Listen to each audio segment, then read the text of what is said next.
Welcome to the SEC on ESPN, and welcome to the last day of the regular season in the SEC. We're in Athens, the seniors being honored for Florida, and the 7 seniors for Georgia just a few moments ago. Set to take the field here at the Jack. It's Florida and Georgia closing out their 3-game series here in Athens. So much still in play here on the final day of the regular season. A 4-way tie for first is still in play. Oklahoma has the edge, but Florida with a win and things falling the right way could share the title. So it's going to be a big, busy day in the SEC. And it's great to have you with us alongside Madison Shipman. I'm Eric Freed. I know you love this because this is a great day and a great way to close out the season. Yeah, well, Eric, it feels like it was just yesterday, back in February, we were talking about how there was so much parity across the sport, and how fitting is it that everything comes down to the last day of the regular season. Not just conference titles, not just seeding for conference tournament, but also everybody's looking ahead, looking to the postseason, seeing how many ways they can boost their resume before that selection committee gets together. Parity in this series as well. Game 1 went to Florida. Game 2, a wild one, went to Georgia. Georgia had the early lead on Thursday's game in Game 1, but it was Townsend Thomas blasting this one over the wall. She has been on a tear up at the plate for the Florida Gators, but it came down to Jocelyn Erickson in the top of the 7th inning. 3-2 count, 2 outs, and what does she do? Hits it off of the wall to give Florida the win in Game 1. Fast forward to Game 2, it was all Florida going into the bottom of the 5th inning, and that's when Georgia's offense came back to life. They ended up having a 7-run 5th inning. Sarah Gordon driving this one back up the middle to score a couple more Bulldogs, but that's not the end of the excitement in Game 2, Eric. It kept getting more and more exciting. Let's fast forward to the bottom of the 7th inning. 2 runners on board. Florida's trying to intentionally walk Jaden Goodwin. What does Goodwin do? She hits the pitch back up the middle. Talk about a way to win Game 2 in walk-off fashion when the opposing team was trying to intentionally walk you, but that sets up the perfect rubber match here in Game 3. Here's the starting lineup for the Gators. 47-8 on the season, 17-6 in the SEC with Shoemaker, Erickson, Grover, and then Thomas in the cleanup spot. 15-game hitting streak for Townsend Thomas. How about on that? a run, indeed. Ready for the first pitch to be delivered by Randy Rolling on what's turned into be a beautiful spring day here in Athens. And she starts Shoemaker with strike 1. Rolling in the circle for Georgia. Randy Rolling had the start for Georgia back in Game 1, back on Thursday. She's somebody that really does a nice job of moving the ball well in every single part of the strike zone. And she's definitely going to need to do that today, because with every at-bat and every pitch that Florida has seen her, they're trying to take in that information. Works all 4 quadrants, though, and that's something she can use to her advantage, because she does have the drop, rise, screwball, curveball, and that changeup, which I would imagine she's going to try to use a bit more today. Misses, and it's 2-1 to Shoemaker, leading hitter for this Florida team at .443 on the season. That's good for 3rd in the conference. Sophomore center fielder was 0 for 4 last night, 1 for 8 in the series. Rolling brings the 2-1. It's 3-1.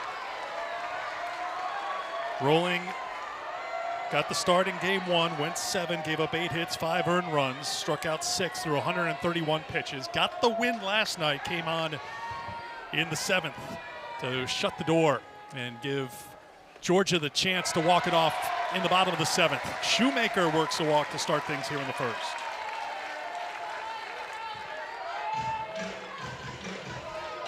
And to say that Randy Rolling was fired up at the end of last night's game, Eric, might be a huge understatement, because she was walking off the field, cheering on her teammates, firing up not just her team, but the crowd too. The crowd was into it.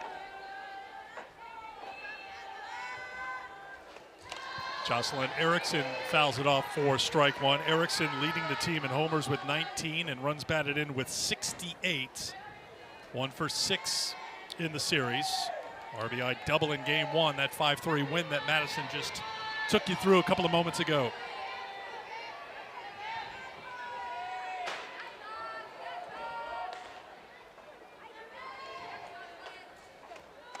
That's off the plate. It's 1-1.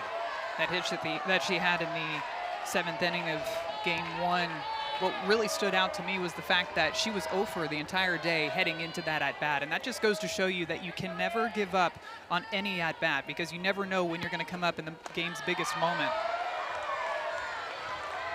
Scooped by Miller behind the plate, and once again, Rolling behind in the count, and Miller will go out and chat with Rolling. Also, Emily Digby, the shortstop, coming over. A player-led conference in the circle here. And I'd imagine, too, this has a lot to do with the fact that Randy Rolling just hasn't consistently hit the strike zone. This is not the time of the game where you want to start putting free passes on board, especially with Townsend Thomas coming up in that 4 spot. She is hoping to come up with people on base, and you don't want to just give up those free passes to set the table for her.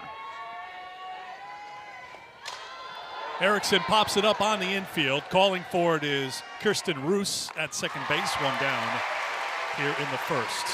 Sun fighting through the clouds, 63 degrees at first pitch, should be in the 60s today. We were a little concerned about the weather earlier in the week, and there was rain in the area this morning. Little light showers here, but I think we lucked out here today, especially when you look at the forecast in some other precincts of the SEC. Talking about you, College Station. That's out of play. I feel like there were a lot of series, though, especially in the SEC, that had to get moved, or at least game times changed. Yep. Doubleheader today in Baton Rouge, starting at 1:30 Eastern Time between Auburn and LSU. Doubleheader in Aggieland, starting about 1:15 Eastern Time between Oklahoma and A&M after that wild win for A&M spread over 2 days. Foul backing out of play, and it's 0-2 to Kendall Grover. How about the start of that series? Oklahoma has the lead going into the lightning/rain delay on Thursday. They resume game 1 yesterday, and the Aggies come out and just pour it on Oklahoma, and they end up winning game 1. And now Oklahoma just had to kind of sit on that loss because now they got to play a doubleheader today. I'm sure it's not sitting very well. Nope. Grover battling, another 0-2 to come. Grover at 318, the senior who plays third base. She had the game 1 RBI in the 7th that extended the lead for Florida to 5-3, and that was the final. 2 for 8 in the series.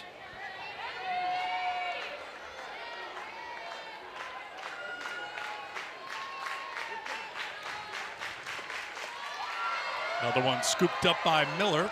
1-2 now to Grover.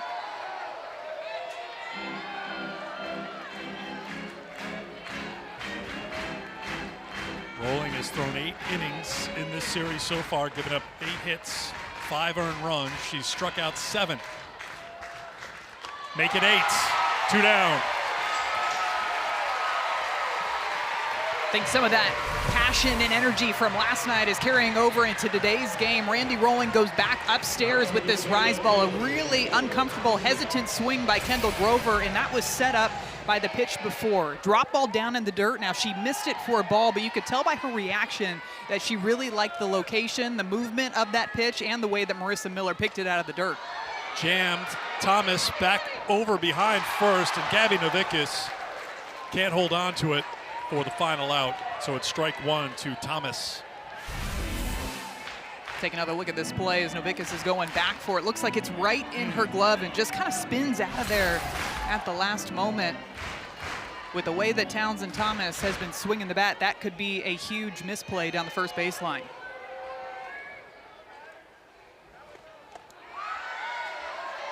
One to Thomas at 382 on the season.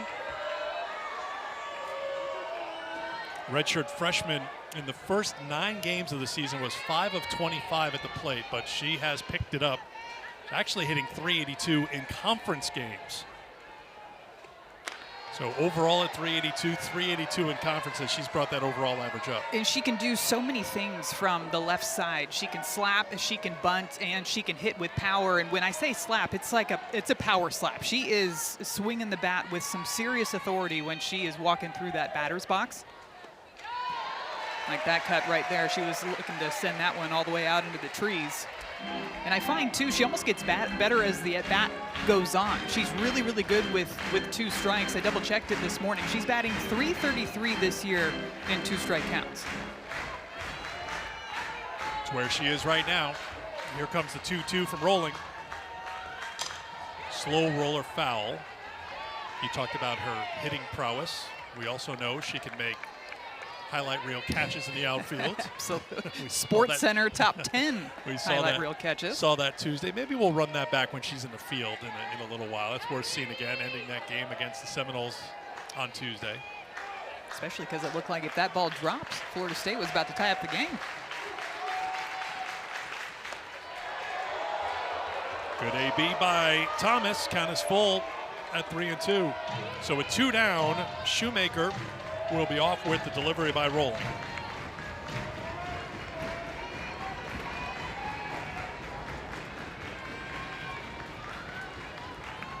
Payoff pitch.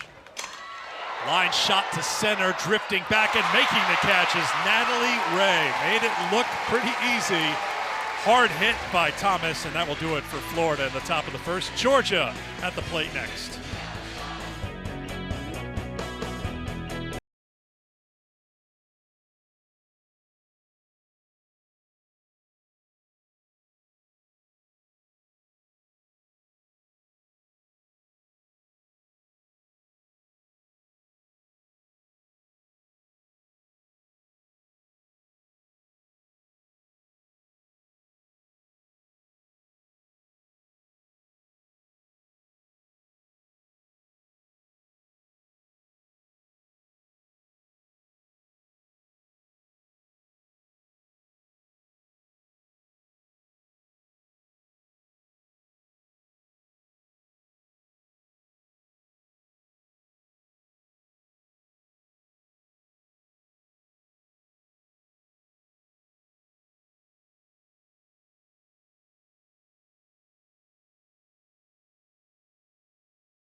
Going to be a packed house at the Jack here on a Saturday afternoon for this rivalry matchup between Florida and Georgia. And in the circle for a 3rd time this series, Keegan Rothrock. You can say that for both pitchers, right? Both pitchers have now come in 3 different times, both of them now starting 2 games. Each of them came in relief in yesterday's ball game. But Keegan Rothrock, pitcher that is very, very well known for her rise ball. She has so much tight spin on her pitches. That's going to be a pitch that she's going to use a lot against this Georgia lineup to try to induce some of those weak fly ball outs, trying to make sure that they can't get their hands too far extended on some of these pitches. Kirsten Roos steps in and fouls it off for strike 1. Here is the Georgia lineup with Roos, Goodwin, Gordon, and Novickis, the top 4, before Tyler Ellison, Marissa Miller, Lindemuth, Digby, and Ray. 5 seniors in the starting lineup here on Senior Day. Familiar look for this team. There's been a little tweak at the top. Roos, during that Oklahoma series, was dropped down in the lineup, but she's back in the leadoff spot. Ooh, Cahalan went a long way to get it. Snow cone being served here in Athens, 1 down. Big smile on Kenleigh Cahalan's face, too. You can see she reaches out for this one, and it just literally gets caught right in the fingertips of her glove. Even the reaction on Taylor Shoemaker's face as she caught that one, I think it's a similar reaction to what we had up here in the booth and probably Cahalan had in her mind as well. Still looks like an out in the scorebook, right? Goes in the book. There's no barely. Fly out to 6, but it was closer to 8. Uncharacteristic for Florida. Last night, Madison, they had 3 errors. This is a team that we've watched through the years. Very rarely beats themselves. Excellent defensive team, but 3 errors gave a total of 20 on the season after last night. And a couple of outfield miscues too, which is even more rare to find, and those miscues were something that Georgia was able to capitalize on and kind of build some momentum off of, I think, part in which, to your point, Eric, is the fact that this is a team that just barely makes those types of mistakes. You think about it historically, looking at Florida's defense, they're just a team that does not beat themselves. So you almost feel as an opponent, when you come in to play Florida, you have to be perfect. Jaden Goodwin fouls it off. It's 2-2 to the senior left fielder. 4-12 on the season. That's good for a tie for first with Novicus on this Georgia squad. She had the walk-off to beat Florida last night. Georgia was down 7-2. They walked away with the win. Fly ball to the left fielder, Thomas. 2 down. First 2 batters of this game, and both of them fly ball outs, and that's exactly what Keegan Rothrock wants. She wants to be able to locate those rise balls in on the hands so that she gets that backspin, gets those Wheaton fly ball outs to her outfield. She can also expand and use different parts of the zone, but really that rise ball is her bread and butter in my mind as far as where she's going to get majority of her outs. Strike 1 to Sarah Gordon, senior right fielder at 4.05 on the season. 3 for 7 in the series with a double and 3 runs batted in. That double, her team best 16th on the season. Rothrock ahead in the count, 0-2. 38th appearance for Keegan Rothrock. We know she has been a workhorse for the Gators since stepping on campus in Gainesville.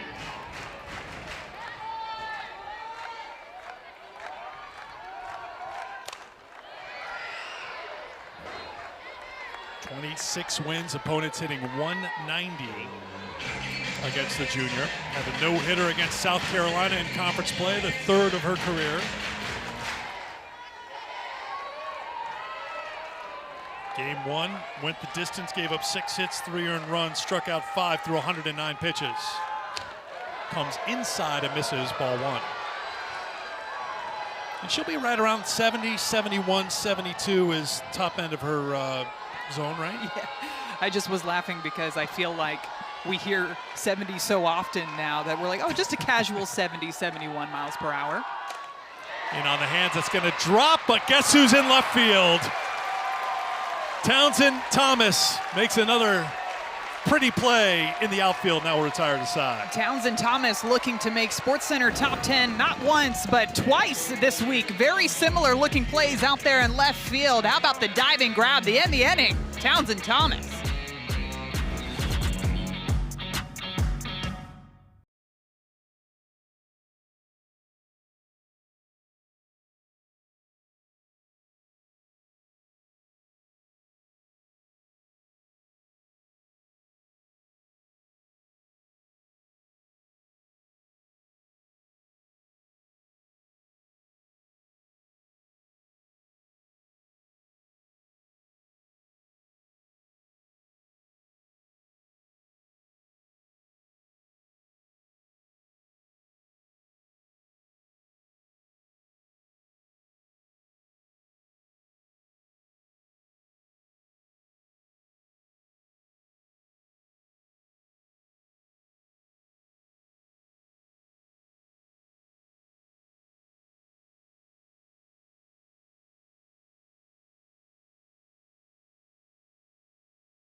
This is what we've come to expect with the Florida defense. This is today, Townsend Thomas. This play, good by her standards. It's tough to top what she did to close out the game Tuesday night. But I think a lot of it has to do with the situation too. Top 7, top top 10 matchup playing against Florida State. You've got a runner over at first base. This is one of those plays where as an outfielder you have to decide, are you going to go for it? Are you going to go for the dive and try to make the catch? Because if you miss that ball, there's a chance that that ball could roll all the way to the wall, and all of a sudden that runner at first base has a chance to score. But she went for it and it paid off. An incredibly athletic play out there in left field, and she's making it look easy again today. On to the second inning. Kenleigh Cahalan leading off for Florida. 1 for 5 with a couple of walks in the series.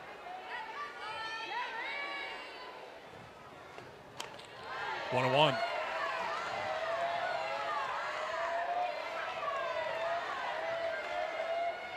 Kenleigh hit .302 last season in her first year with Florida. .377 entering play here today. Slicing foul. Looks like it's going to be just enough room for Goodwin to get it. We're seeing some web gems here early in Athens. I think we should add to our scouting report, early scouting report here in Athens very quickly. Do not hit it anywhere near left field, whether Florida's on defense or Georgia's on defense, because those outfielders are covering some serious ground. Off the bat, I thought there was no way that thing was going to even stay in play. That's a great play by Jaden Goodwin to get that out. Florida came in tied for first in fielding percentage in the SEC and the country. Georgia's had a good year in the field as well, though. Tied for 5th in fielding percentage entering play today. 24 total errors. They had 2 yesterday. Ava Brown has had a good series at the plate, down the count 0-1.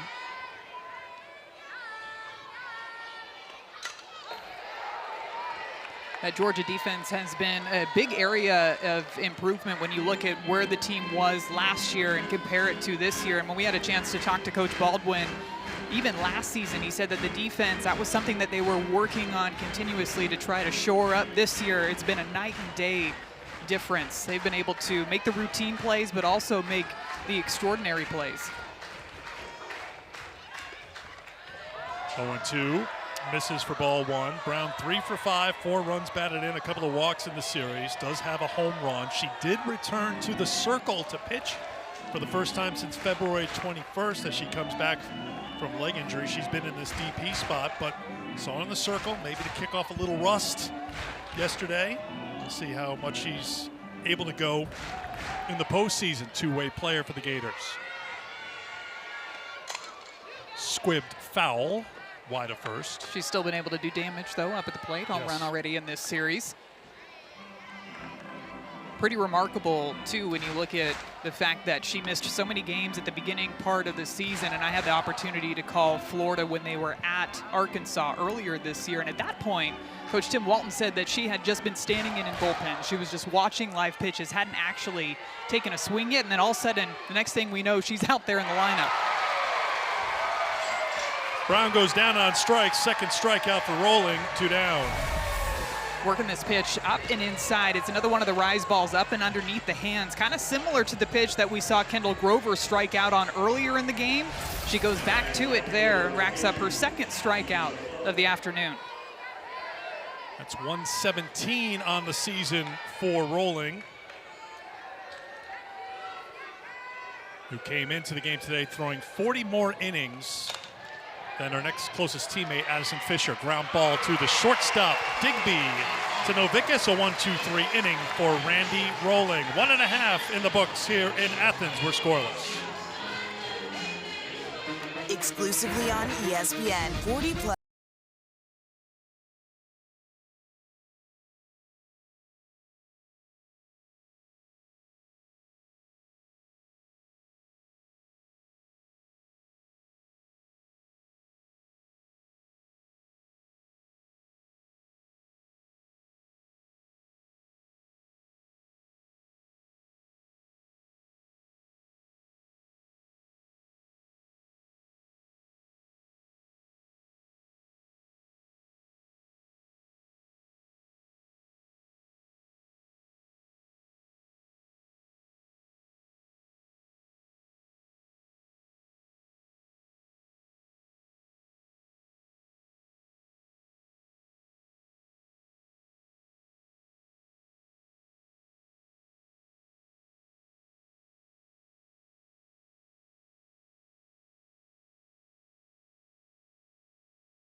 Last day of regular season, senior day, daddy-daughter day. We're checking all the boxes here all today. All the in things Athens. happening today. Not just what's at stake for all these teams across not just the SEC, but across the country with conference tournaments and regular season titles, but daddy-daughter day, senior day, so many fans, young fans here too. Brings back some memories of not just my own senior day, but also being able to go out there and play catch with my dad when I was younger.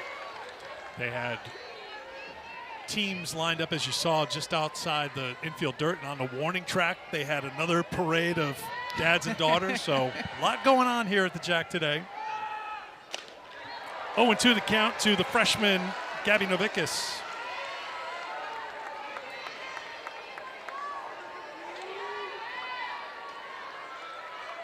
So many young travel ball teams, it looks like, here in their uniforms in the crowd too. Getting a chance to watch this huge SEC rivalry.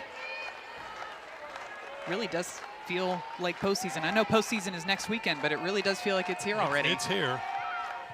Novickas goes down quickly, strikeout for Rothrock, her first, one down. So it is senior day, and I mentioned there's 5 seniors in the starting lineup and 7 total for this Georgia team. And I'm gonna give Tyler Ellison's family the gold star here, because we asked them pregame. They said the count is 41 friends and family here to support Tyler, who's at the plate right now, who takes ball 1. Absolutely incredible. I love to see it, and love to see all the matching jerseys too. Everybody's got an Ellison 4 jersey on. Yes.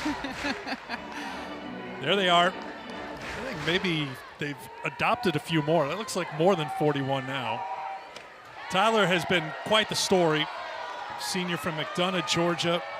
Her freshman year, I don't know if there was 41 people here supporting her, but from a distance they were, but she had 1 hit as a freshman, 8 hits as a sophomore. Stuck with it, developed. 39 hits last year, and this season she's hitting .388 with a team best 42 runs batted in. You look at those first 2 years, 38 combined at-bats. You fast forward to last year, had 8 home runs, and already up to 8 home runs this year. I look at the run production too. 42 RBIs already on the season for Tyler Ellison. And just to continue to work and improve and get better each and every day. It's really fun going through career stats for a player like Tyler Ellison and just seeing the constant improvement year over year. Slap through the right side and a base hit. That'll get the Ellison fan club on their feet. It's the first hit of the game for either team. Great swing by Tyler too, being able to drive the ball the opposite way. She's got one of those swings that can adapt to pitches up, pitches down, and her entire family loves it. Not just the jerseys, they've got the signs, the pom-poms, everything going on with the 41 family members out here to support Tyler Ellison. That's what senior day is all about. Second hit of the series for Ellison, who's aboard with 1 down. Little issue for Ella Wesolowski trying to get the communication going with his suit up here.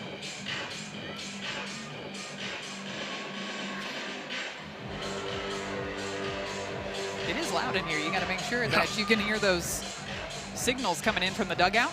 Plate umpire Alex Lee.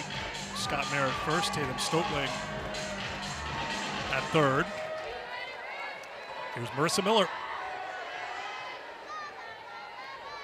Senior catcher takes strike 1. Miller .278 on the season.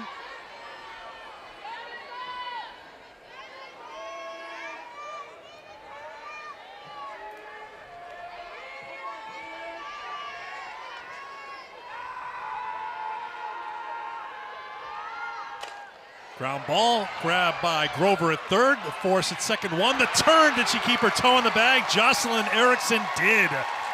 Double play number 23 turned by Florida's defense this season to retire the side. The defense already showing off for both teams. The snag by Kendall Grover over at third base. It's another snow cone. This time the snow cone turns into a 5-4-3 double play to end the inning.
This SEC tournament is officially underway. Rushes one. Just smash this. Throw the bat. And the drama continues. All starts Tuesday in Lexington. I'd like to tell you who's seeded 1 through 15, but that's hard to do right now. A couple of spots are set, that's for sure. Rolling first pitch to Wesolowski, fouled off here in the third. And for these two teams, Madison Shipman, Florida with a win here today, and if Texas A&M sweeps Oklahoma, they would be regular season co-champs in the SEC. That's what's still at play here. You could have Oklahoma, Alabama, Florida, and Texas A&M all number one. Oklahoma has the half-game lead on Alabama going into the final day of the season. And as we mentioned before, Oklahoma and A&M have a doubleheader in College Station today. This is my favorite time of the year where I toss all the math your way to come up with all the different scenarios. I noticed she got pretty quiet there. Wesolowski down on strikes. Rolling gets her third strikeout. One away. Randy Rolling doing a great job out there in the circle. This time she works with that screwball that has a bit of arm side run to it, and it's moving up in the zone away from the right-handed batters. Continuing to get more and more fired up as this game goes on.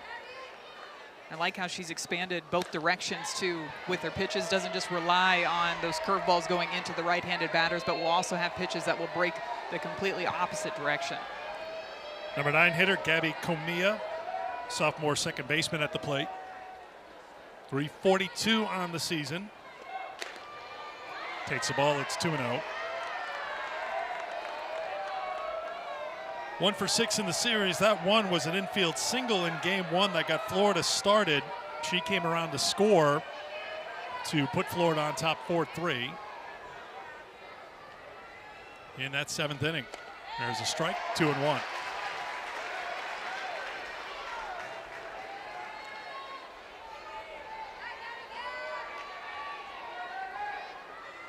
SEC playing their final series of the season on Thursday, Friday, and Saturday, not carrying it to Sunday or to Monday as normally happens for one series. Popped out to the shortstop Digby, 2 down here in the third.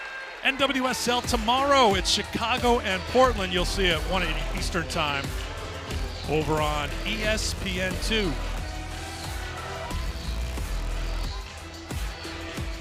Sure, we got some 2-sport youngsters in this building here today. Probably 3 and 4 sport youngsters too. I'm all for it. Top of the order, Shoemaker.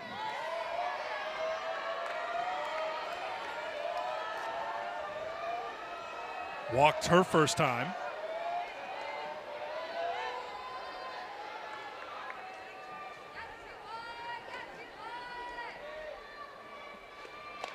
There's a strike.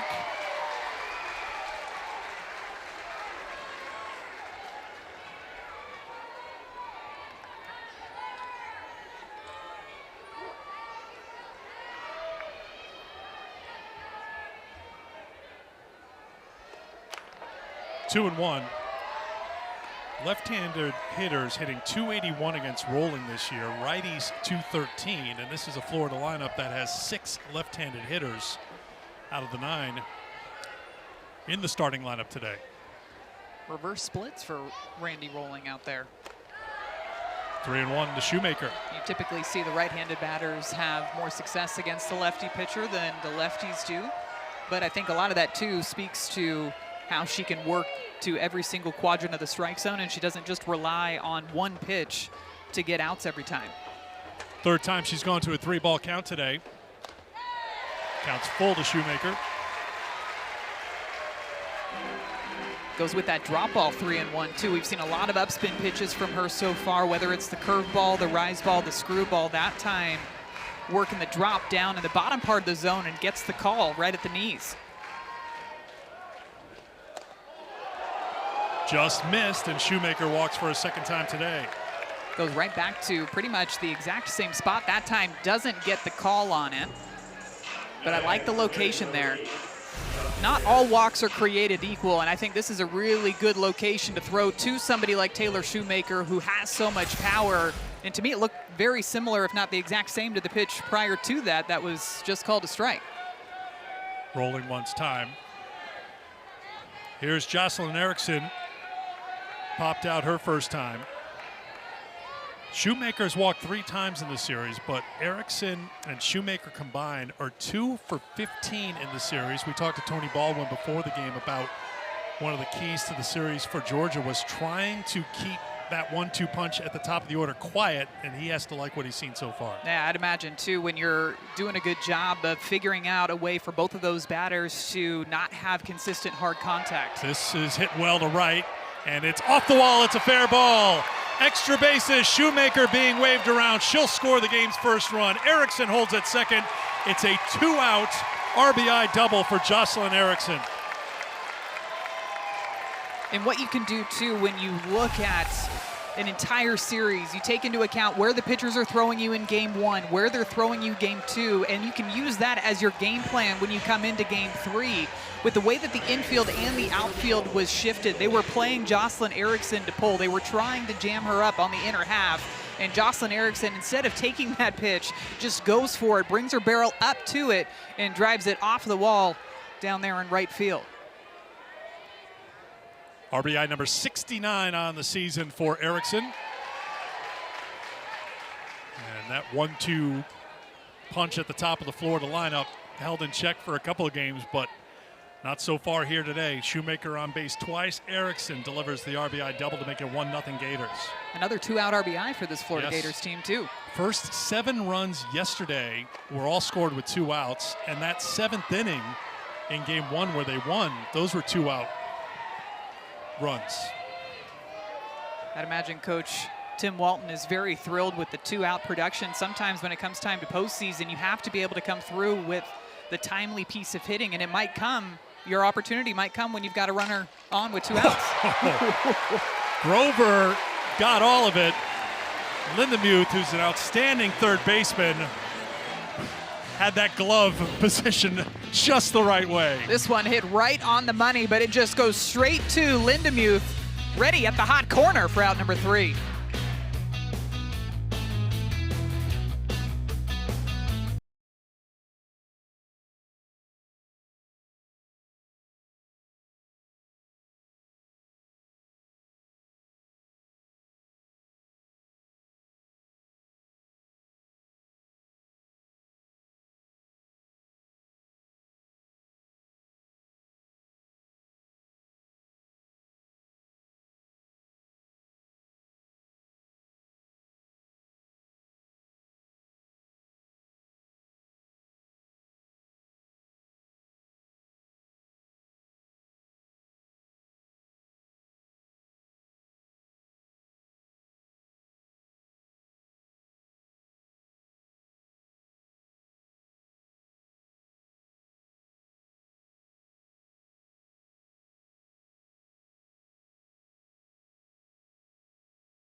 Welcome back to the SEC on ESPN. Been a good series here at the Jack. 1-0 Florida as we head to the bottom of the third. Joined now by Tony Baldwin on Senior Day. Tony, are you the crying type? Are you emotional? Were you? Yeah, my wife gets mad at me because I cry for other people. I usually don't cry for things that are closer to me. But we'll pull up a couch for you, to talk about that more. But was today an emotional day for you with this group of 7 seniors? For sure, yeah. I mean, they've been wonderful to coach. They're the epitome of what Georgia softball is all about, and they've really grown into strong, confident women. But I got my tears out the other night when they released the little trailer, so I was better prepared for today. Oh, smart. Well, Coach, another rubber match for you guys here in Game 3, facing Keegan Rothrock now for the 3rd time this series. What do you want to see from your offense moving forward to try to chip away at this score? Yeah, I feel like we've had some good at-bats so far, but, ultimately, these game threes are a game of adjustments, and she seems like she's using her off-rise a little bit more, and so we're going to have to just continue to time the ball that we get and manage the speed variation. She's really tough. She's an All-American for a reason and one of the best in the conference. So, we got our work cut out for her, but we'll keep chipping away at her. Thanks, Tony. We appreciate it. Yep, go Dogs. Tony Baldwin, now in his 5th year as Georgia's head coach, 14th year total on the Georgia staff, 3 straight trips to the Super Regionals. And when you look at the schedule for Georgia over these last 3 weeks, they had the series with Texas that was tight, right? Went extra innings in Game 3 to decide the series. The Longhorns picked up the win after getting a 6-3 win in 8 innings in that 3rd game. Then they were at Oklahoma after getting run-ruled in 6 in Game 1. 2 tight games, 3-1, 6-5. They were up 3-0, but lost 6-5, and now they get Florida. Happy end of the season. Happy end of the regular season to Georgia. Here is Florida and Oklahoma and Texas in the last 3 weekends. Texas 5th ranked in the country when they played. Oklahoma ranked 1st, and now Florida ranked 8th. Obviously, you can look at the glass being half full and say, well, we're ready for the postseason. You can throw anything you want at us in the regionals and hopefully the supers if you're Georgia, because we've been through it these last 3 weeks. I think, too, when you look at their schedule at the beginning of the year, too, they played in Clearwater. They were playing Oklahoma State, Nebraska, NC State, UCF, Northwestern, Duke. So they really came out of the gates with a tough schedule, and then you cap it off with a tough end of the regular season in conference play. 3-1 the count to Bailey Lindemuth, leading things off here in the 3rd.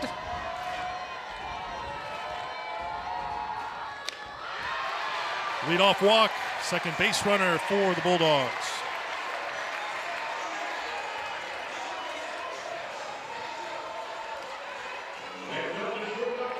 See what they do here with the bottom 3rd of the order, Madison. Digby is the number 8 hitter. She's at 336 on the season.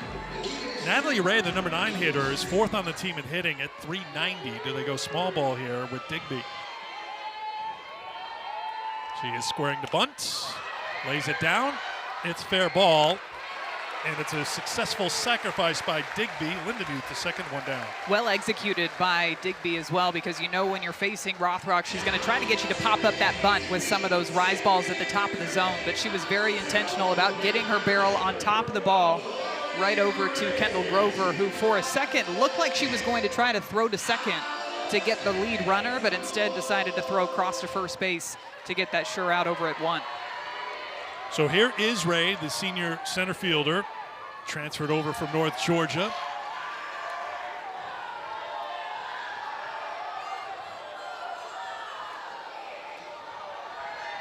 Georgia 9 for 18 with runners in scoring position this series. Ray 1 for 2 in the series. 1-1.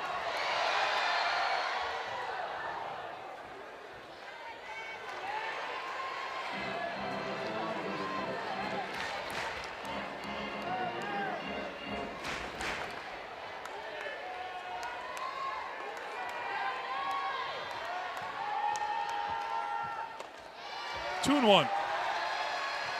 Natalie, a one-time SEC Player of the Week this season, back at the end of March, hit .714 in a 4-game stretch, highlighted by a grand slam in the Kentucky series.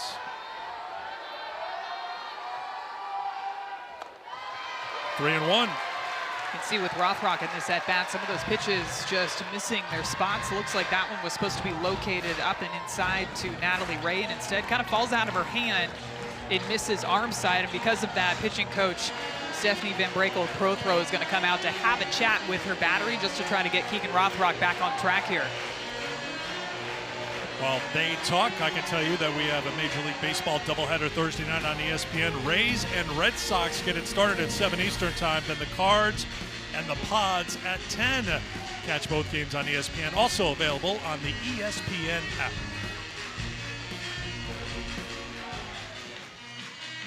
So conversation in the circle continues. Tim Walton brought together the infield while the battery was talking with Stephanie Van Brakel Pro Throw.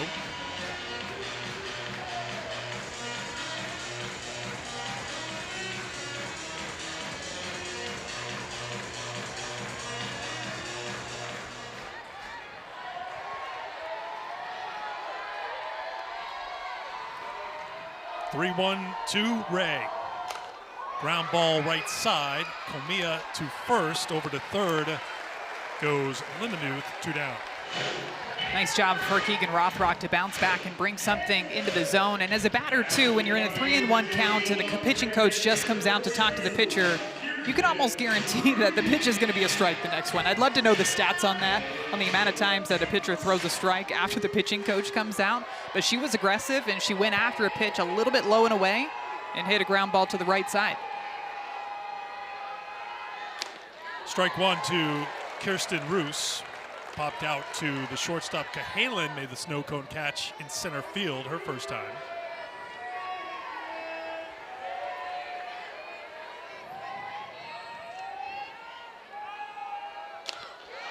One and one. Roos hit a 2-run home run in game 1 Thursday that tied the game up at 3. Now 5 for 9 in the series with 3 runs scored. Trying to chase Lindemuth home from third. 2-1. That home run came on a rise ball against Keegan Rothrock, maybe missing a little bit more over the middle of the plate, but it was up. This time in this at-bat, they're really trying to work those rise balls on the outer half.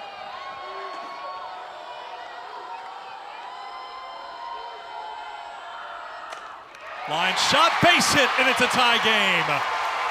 Roos, big wide turn, she'll hold there. Ball is free on the infield, but it's an RBI single, and Georgia has scored with 2 down here in the third.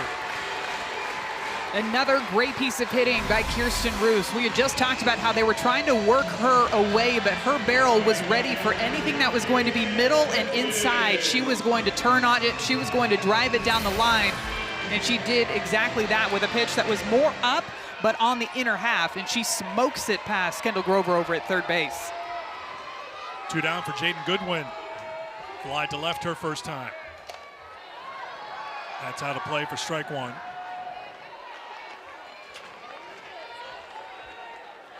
Can't help but think back, Eric, to that walk-off that Georgia had last night, and I don't know about you, but I think several softball fans across the country were probably having flashbacks to last year's Women's College World Series, where Nigeri Kennedy for Texas Tech went to intentionally walk Reese Atwood in the championship series, and Reese Atwood ended up getting her first hit of the World Series against a pitch that was supposed to not even be close to the strike zone. You went through at the top of the telecast where Shorty was at the plate, reached out, and hit a pitch that was supposed to be outside the zone. That's off the glove of Grover. She's got time, makes the throw just in time. Don't think we'll have a challenge here. Good job by Grover to stick with it. We're tied at 1 after 3.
Ticket 2 for the price of 1 in Gainesville. Jocelyn Erickson and Kenley Cahalan on April 18th. Both recipients, so they'll hear their names called on the USL Draft tomorrow.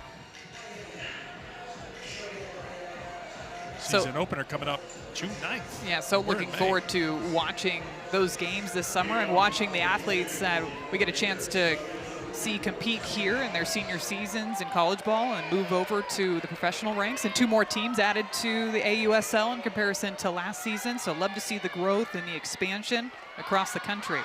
Thomas tries to bunt, pops it out to Lindemuth. 1 pitch, 1 out here in the 4th.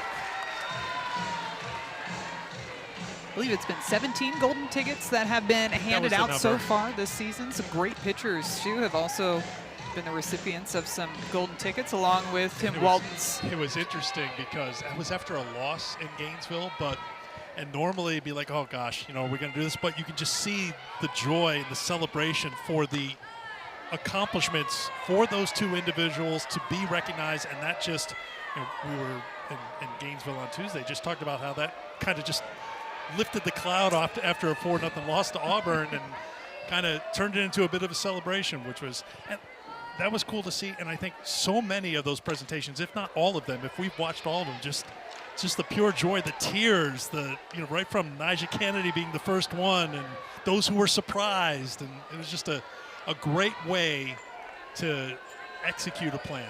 And to be able to be on the field and celebrate with your teammates too. The element of surprise along with it, you're always wondering who's going to get the next one. But then to your point, Eric, to be able to have that moment of just joy and celebration of all your years of hard work, not just collegiately, but you even go back to travel ball and high school and all the years and lessons and practices leading up to that moment. Just such an incredibly special moment for all of those athletes. Cahalan ground ball right side. Throw to first is wild. Gets away from the catcher backing up the play. So Cahalan is going to take second base as Rolling's the one who retrieves the ball back against the backstop. Looked like trouble was brewing right off the bat as it was grounded a little bit into no man's land. Georgia got caught a little scrambly here. Now, Kirsten Roos is playing a little bit up the middle, and Gabby Novicus is off the line just a bit because Kenley Cahalan does have power, so Kirsten Roos had to go a long way into the 3-4 hole. I think even if that throw was on line, it would have been a very close play over at first base, but that miscue on the throw puts Cahalan over there in scoring position. Scored a single and an error on Roos on the throw to allow Cahalan to go to second. That's the 3rd error for Georgia defensively in this series. Really uncharacteristic on both sides for both teams, just some of the errors that we've seen throughout this series, and we talked about it earlier, some of the miscues that have been in the outfield. Off the end of the bat, dropping quickly, and he'll drop in for a base hit. Cahalan was holding to see what happened, so she'll be held at third by Walton. Runners on the corners for Florida with 1 down in the 4th. Ava Brown has her 4th hit of the series. This one hit right off at the end of the bat. It's a screwball going away from the righty Brown. So because she gets it off the end of the bat, it just drops into no man's land over there, over the head of Kirsten Roos. And Cahalan had to watch to make sure that that ball dropped in the outfield before she took off towards third base. So Coach Tim Walton holds her up, and now pitching coach Chelsea Wilkinson out to have a chat with Randy Rolling and Marissa Miller back behind the plate. So as they all chat, I have time to tell you about the NBA playoffs coming up tomorrow. Game 7, Magic and Pistons in Detroit. 3:30 Eastern time on ABC. The Magic up by 24 last night. They lost by 14 when Orlando scored just 19 second-half points. So they'll wrap it up tomorrow, Game 7 on ABC. First and third, 1 down for the junior right fielder, Cassidy McClellan. Grounded to short her first time.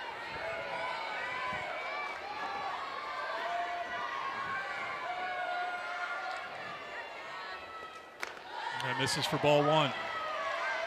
We've talked about how Randy Rolling has been fired up, and she's kind of set the intensity level for this Georgia team. She's going to have to battle right here in a 1-1 game, and Florida threatening. 1-1.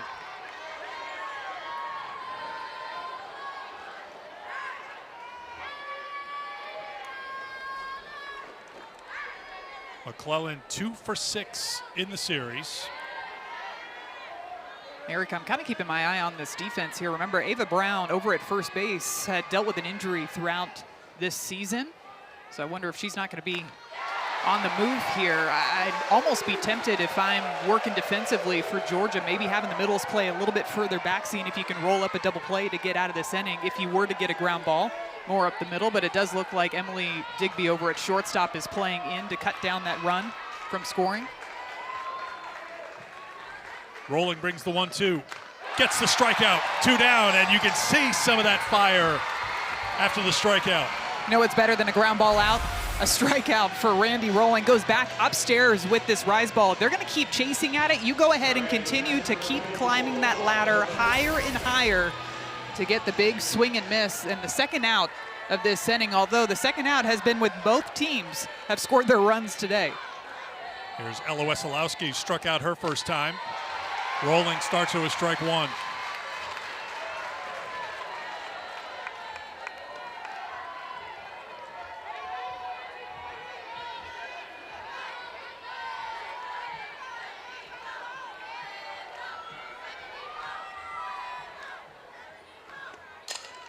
Off the end of the bat, foul, and Rolling's ahead in the count 0-2.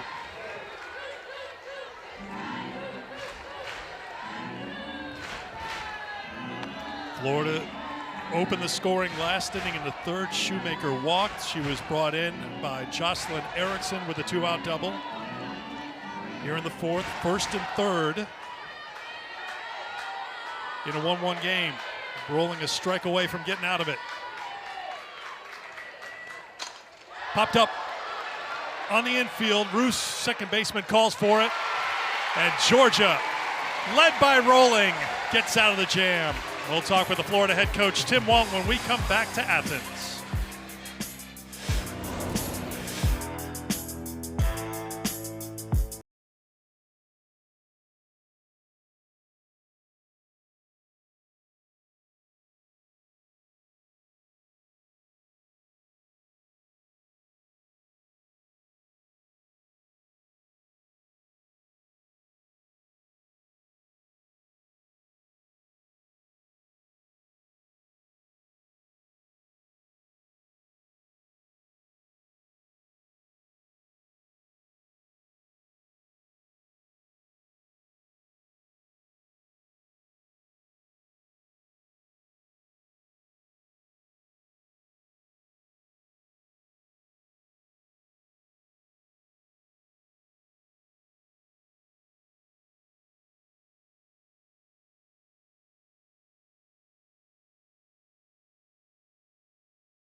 Welcome back to the SEC on ESPN. Good one going here between Florida and Georgia. The Gators ranked 8th, tied with Georgia at 1. We're joined now by Tim Walton. Final day of the regular season, Tim. Is there one characteristic of your team that stands out to you more than others that makes this team as good as they are? Yeah, I think the grittiness we've shown. You know, we've had some bad days this season, but not a lot of them. Pretty good bounce back mentality. And I think, you know, just the ability to, you know, we scored a ton of runs with 2 outs. So it just tells you a little bit about not only the grittiness, but the toughness that we've shown. This weekend we've scored, you know, most of our runs with 2 outs. Right. And the toughness, too, looking back to game 1 for Jocelyn Erickson, she comes through after being 0 for 3 with a big hit for you guys late in the game, comes through again today. What is it that leads to her success that you see on a day-to-day basis? Well, it's just constant self-reflection. You know, you look at where she was at on Thursday, and then last night and where she's at today. She just does a really good job. She's a competitor. But self-reflection, just figure out where you're at. What do you feel like? Are you connected? Does your body feel like making good choices at the plate, swinging at good pitches, so things like that. So I think the self-reflection Erickson, big-time competitor. At times that can get in the way of a lot of people, but I think she's done a really good job being able to manage just as how and what type of tiny little tweaks she makes. Tim, thank you. Best of luck in the postseason. Thank you, guys. Coach. Thanks for having me. Appreciate it. Go Gators. I just wrote that down, by the way. Self-reflection. Ooh, I should try that. I really like that term, though, because instead of, going back through it and being super critical of maybe your performances or nitpicking, but kind of just getting a feel for what did things feel like, how did that swing feel like, or how did that at-bat feel like, and using that to give you information as you go through. That's the benefit of a 3-game series, right? You can use every single pitch to your advantage. Ground ball, gloved by Grover. It's a fair ball to throw across the first, not in time. And Sarah Gordon is aboard to start things here in the 4th. Thought for a second that Kendall Grover had this play over at first base. She has been working over there at third. Dives over across the foul line, picks it up, throws from her knees in the stretch by Erickson over at first base. Just not in time, but a very, very good defensive play. So Gordon, who was robbed of a hit her first time, has her 4th hit of the weekend. And here is Gabby Novickis. To rights, put away by McClellan, 1 away. Self-reflection too, if you think about, talked about for years, you think back to your playing days, you're going to fail at the plate more than you're going to succeed, right? I mean, just think about it, just the nature of the sport. It's tough to deal with, it really is. And just, maybe you go 0 for 4, but maybe there's like, well, you know what? I hit it well, or I picked up the pitch, or it just didn't find the spot. We were talking to Tony Baldwin about that before the game. They were in a stretch, especially against these really tough teams, where they were hitting balls right at people, or they weren't finding the holes that maybe they found yesterday against Florida. So you just got to kind of be honest with yourself, give yourself a little grace, right? I mean, I know you were always tough on yourself. Still am. You stopped that. I don't know. Oh, you didn't stop that. I don't know. It's that balance, because there are a lot of athletes across the country too that have a bit of that perfectionist mentality, and it's difficult to have that type of mentality in a sport of failure. Grounded to Grover, could be 2. It's off the glove of Comia. I don't know if she was just thinking, make that quick turn to try to double up Ellison at first. Everybody's safe with 1 down. We've seen some great defense in this game, but also we've seen some miscues from teams that typically just do not make these types of mistakes. The throw is a little bit up, but that's a throw that has to be caught by Gabby Comia, and Gabby Comia is a great defender over at second base. We have seen her throughout the year make some incredible plays, but that one right there is just a mistake of her just not getting that glove up enough to get that first out at second base. To the gap in right center field, down into the wall for extra bases. Marissa Miller has brought in 1. Ellison held at third, and Georgia's in front here in the 4th. The error proves costly for Florida. You're seeing Georgia make adjustments with their barrels to be able to get to these pitches. You heard Coach Tony Baldwin talking about the change in speeds. Well, how can you maximize essentially your margin for error when you've got a pitcher like Keegan Rothrock that is mixing speeds? Well, is keep your barrel back behind your hands. And Georgia's right-handed batters are putting on an absolute clinic on how to drive the ball to the apogee in the right center gap. Ball 1 to Bailey Lindemuth. So just backtracking, the infield hit for Gordon. Novickis flies out to right. Ellison reaches on a fielder's choice, but it's a throwing error charged to Grover at third. So it was first and second with 1 out, and then Miller wastes no time with the RBI single. This one's hit well to right center field. Under it is McClellan tagging at third and scoring. With Georgia's third run is Ellison. 3-1 Bulldogs. RBI number 26 on the season for Bailey Lindemuth. And again, Eric, where is that ball going? All the way out to the apogee, or the Georgia sign that's out there in the right center gap. That is the way that they are trying to swing the bat. They want to let that ball travel. That's exactly where these righties are trying to aim to hit it, because they want to adjust their timing to be able to hit not just the rise balls up, but those off-speed rise balls as well. Strike 1 to Emily Digby. Sacrificed her first time. A run in the third, 2 here in the 4th for the Bulldogs to take the lead.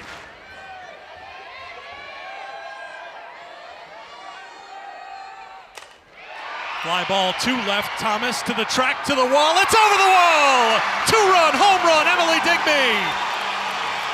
5-1, Georgia.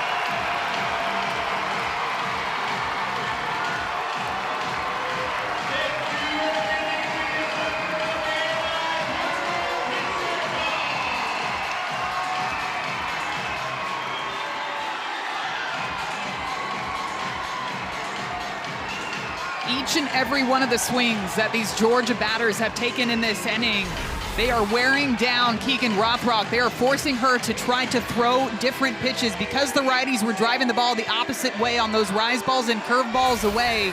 Keegan Rothrock comes back with a low rise ball, and Emily Digby gets barrel more out in front and blasts that one out of the yard to the left side of the field. Ray with the ground ball to the shortstop, Cahalan to first. That will do it, but not before. 4-run score for Georgia. The Bulldogs are up 5-1 after 4.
There's our summary, 1-3-1 for Florida. That one costly in the bottom half of the fourth. It led to 4 unearned runs for Georgia to take a 5-1 lead. All comes down to when are you getting those clutch hits and when do those moments come in the game, and especially facing a Florida team who we talked about earlier isn't a team that necessarily hurts themselves a ton on defense, but they have this weekend, and a lot of credit to Georgia. They've taken advantage of it. They've gotten that timely hit when they needed it with a runner in scoring position. They strung together those great hits opposite way, and then it was Emily Digby with the huge blast out to left field to really bust this game open. Her 8th home run of the season, 67 home runs now for Georgia as a team. And strike one to Gabby Camilla. Popped out to short her first time, so now Randy Rolling working with a 4-run lead. Line shot foul. Florida came into this series, the final series of the season in the SEC, with 2 errors in conference play. They've committed 4 here in this series. Yeah, what, 20 errors on the season total combined coming into today's game? Right.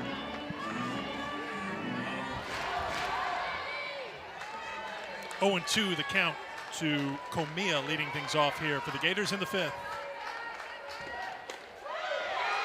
Called strike 3. 1 down here in the 5th.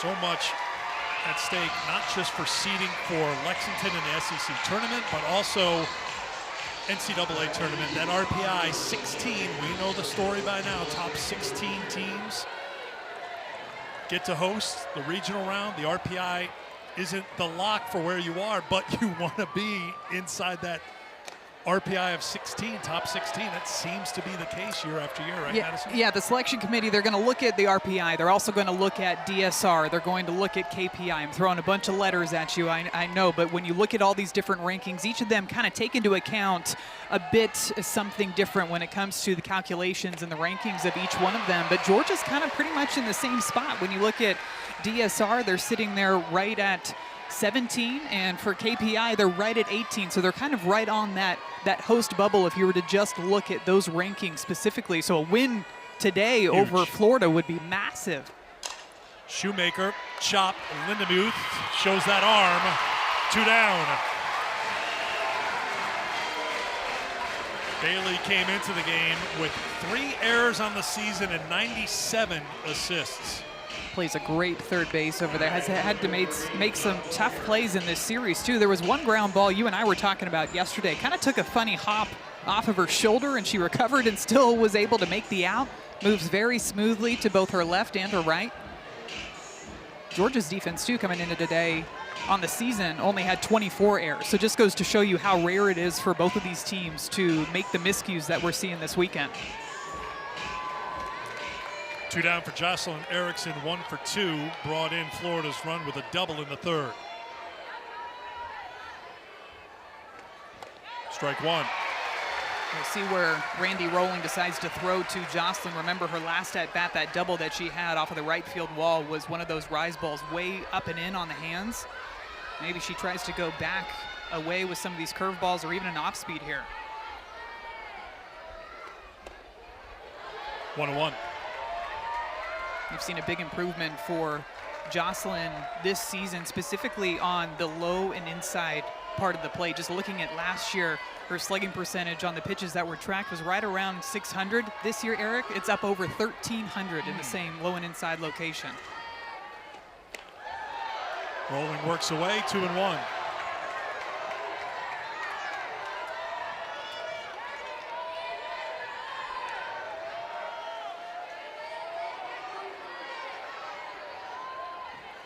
Full house here at the Jack in Athens, closing out the regular season.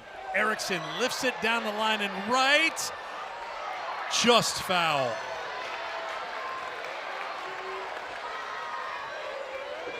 I was waiting for that ball to see if it was going to hit off of the foul pole down the right field line. Erickson bidding for her 20th home run of the season. 2-time All-American.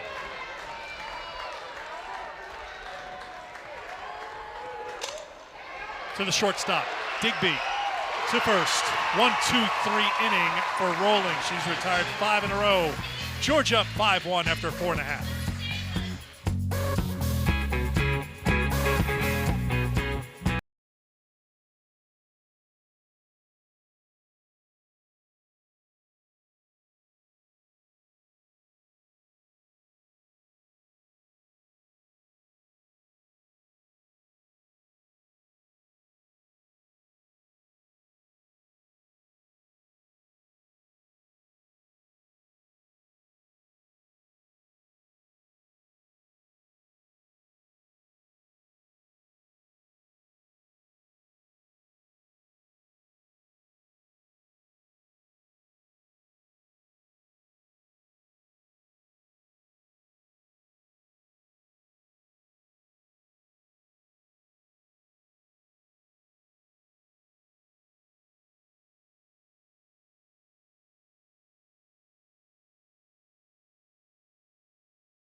Final day of the regular season in the SEC, weather permitting. I haven't checked the Doppler from all the You said it. All the sites across the SEC. But play will begin in Lexington Tuesday at the SEC tournament, 1 o'clock Eastern time. SEC Now will be on site starting at 12:30 Eastern. So we talked about it right at the top of the telecast, how tight it is at the top. There is a scenario where 4 teams could finish 18-6, although right now Florida's trailing Georgia as we get late in this game. But everywhere you look, there's so many storylines, for some of the teams in the SEC. As ball one from Rothrock, you look at Auburn, a 25-25 team. So if they sweep their doubleheader with LSU today, they'll be eligible for the NCAA tournament. Mizzou, a team just a game under 500, have to be 500 to be eligible for the tournament. Win today and 1 win in Lexington, they'd be eligible. Whether or not they get in is another story. You have to start with being eligible. So that is one layer of stories. Then you have teams jostling position and trying to get double byes in the tournament and top 8 and work a bye. That's a ball to Roos, 2-1. And conference titles to go along with that, too. Yes. So much at stake, and a lot of the games have gotten underway, too. A&M and Oklahoma just getting underway after A&M had 5 runs with 2 outs in the 6th inning and the completion of game 1 from Thursday to win yesterday 8-5. So they're playing a doubleheader here today. 5 o'clock game will be right here on ESPN, 5 o'clock Eastern time. You'll see Baylor and Texas Tech, 2:30 Eastern time here on ESPN. 3 big games here today. Roos out of play. Alabama looking for the sweep of South Carolina. Vic Moten went 6 yesterday. Freshman looked good again, 3 hits. So Bama clinched the series. That's their 7th series win this year. Crimson Tide have had a great run. How about Arkansas in Austin? That's been impressive. Robin Herron, when she is on, she is one of the toughest pitchers to hit against in the country. Leadoff walk for Roos here to get things going in the 5th for Georgia. Sailor Timmerman came on for Arkansas yesterday. 7 strikeouts in 4 innings pitched. That was electric in a 4-3 win as Arkansas was down 3-0, but had a 4-run 5th inning. And it's another road series win for Arkansas. They seem to do that time and again. Tennessee, after that loss to Alabama, they've bounced back in a big way. They've won 4 in a row. They've won the first 2 games of the Mizzou series. Ball 1, a good win. They're up 1-0 too in the bottom of the 1st inning. Gabby Leach with a double. Mississippi State and Ole Miss rivalry weekend in Oxford.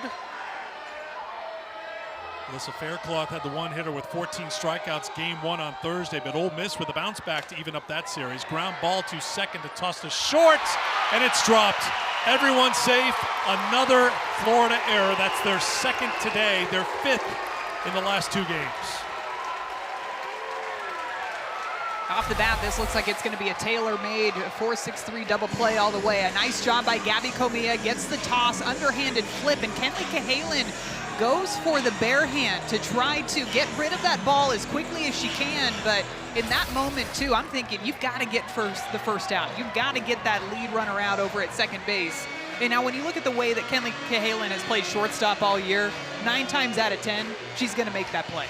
But in this moment, she's not able to secure that one barehanded, and it ends up being costly. And we have seen Georgia already capitalize on the mistakes that the Florida infield has made, and now they've got another prime opportunity, 2 runners on board, nobody on, to try to tack on some more insurance runs. I get the feeling, too, Tim Walton goes out there. This wasn't the pitching coach going out to talk to the battery. No, this that was all defense. Tim Walton went out to the circle, but that was to send a message to the infield to clean things up, you would think. Yeah, sending a message too, and also slowing things down. It is loud here at Jack Turner Stadium. The energy is outstanding, and you're trying to slow things down because Georgia is just feeding off of this momentum, and you don't want Keegan Rothrock too to go out there and try to do more than what she's already been doing. She induced a weak ground ball to the right side. That's what you need from her.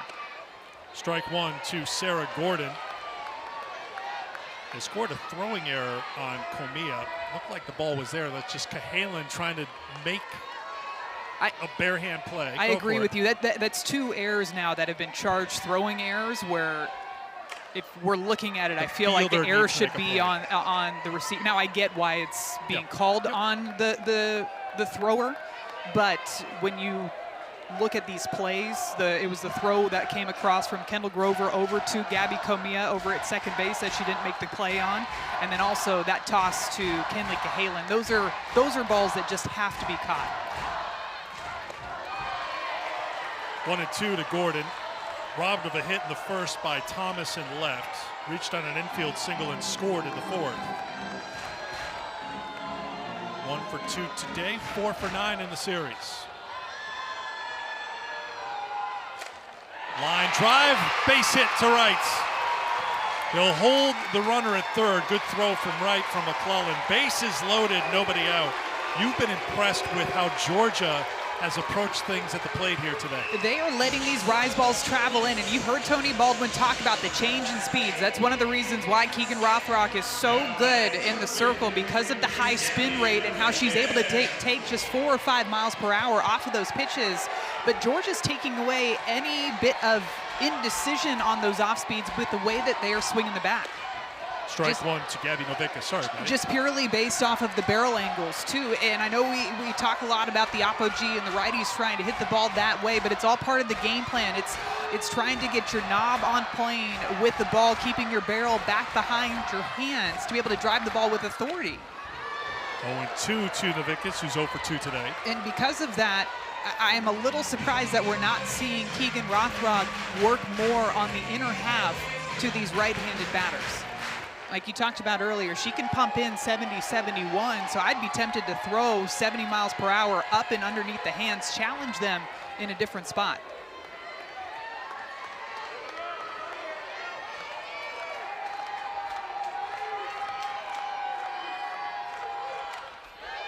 Back out over the plate, fouled off by Novickis. Freshman entered today, tied for the team lead in hitting at 412. With Jaden Goodwin.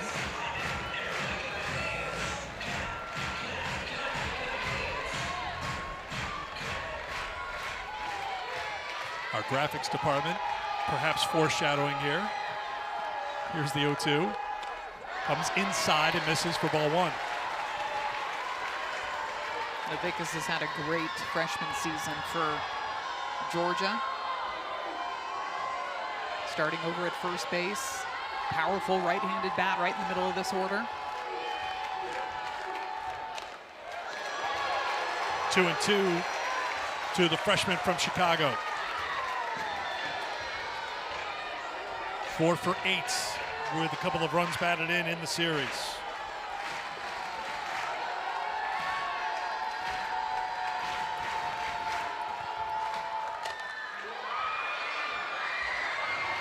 Foul ball.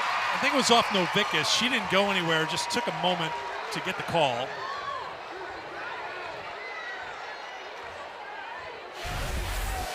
Let's see where this one hits. Yeah, it looks like it hits right on the inside of that left foot.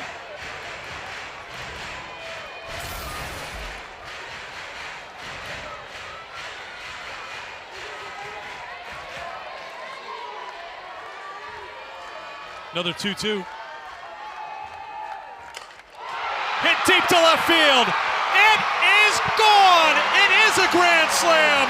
And Georgia busted open.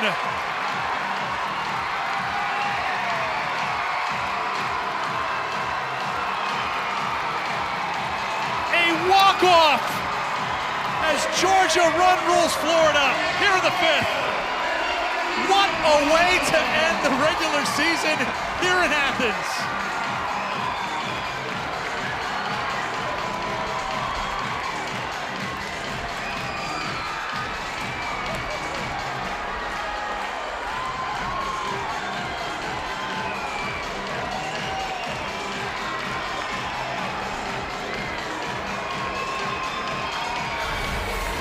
You could just feel this at bat leaning more and more in favor of Gabby Novickis, and Keegan Rothrock goes back outside, and this is exactly where Novickis wants it. She knows it straight off of the bat that she has sent that ball all the way out to the cages, out beyond left field. Her 7th grand slam of the season.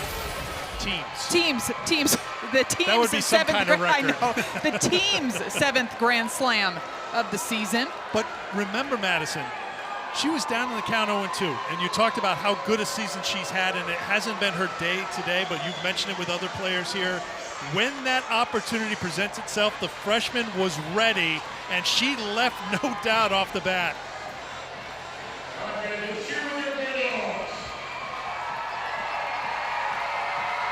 Her 6th home run of the season. Remember, Georgia was losing 7-2 to Florida last night in Game 2 of that series. And look how things have flipped. To be able to come back so quickly, too, I think Florida was a bit stunned just watching that ball leave the park, and all of a sudden, it's the end of the ball game. But so much on the line in this series. We've talked about it all game long, not just in this series, but you're looking ahead at the postseason. You're looking at the SEC tournament, and sometimes the biggest moments come from freshmen making their name known to the softball world in a huge way. Gabby Novickus, congratulations. Gabby, you have quite the way to introduce yourself. Congratulations. Your heart rate is still soaring, I know. Yeah. First of all, take us back. Your team is losing 7-2 last night. Things aren't looking good. What has flipped here for you and your teammates in less than 24 hours? Honestly, we're just really leaning on each other right now. I think at this point of the season, we really have to start to play our best game, and I think that's what we're doing, and we're doing it for each other, and that's really all you can ask for in a team. When you're facing a pitcher for the 3rd time in a series, Gabby, as you guys are learning more and more about the pitcher, they're also learning more about you guys. But what was it about your game plan today where you guys were able to explode for so many runs in the 5 innings of this run rule win? Yeah, I mean, our approach at the plate was just honestly to go up there and take a hack. I mean, Georgia softball is all about just going up there and doing your best and trying to do damage at the plate. And I think all of us did that today, and we all followed the game plan, and it turned out great, and it was just so awesome. Such an incredible way for you guys to win these games. And I know you're just a freshman, but you've got 7 seniors on this team. What does it mean to you to be able to come out and win in this fashion on their senior day? It's awesome. I mean, I truly have learned so much from them. They are such a great group of girls, and I actually couldn't thank them enough. They brought just such a joy and just light and funness to the game of softball, and it shows out on the field, and I'm just so honored and so grateful to play with them. You have quite the way to show it, a 252-foot home run. Oh, heck yeah! A grand slam to end it. Congratulations to you and your teammates, and best of luck in the postseason. Thank you so much. Gabby Novickus with her 2nd grand slam, her 6th home run of the season. Georgia, after being down 7-2 in Game 2, they rally back to win, and they leave no doubt here. 9-1 the final to end the regular season here in Athens, but it doesn't end the softball. So much more to come from Madison Shipman and our crew. I'm Eric Freed. Let's get you to the crew in the studio.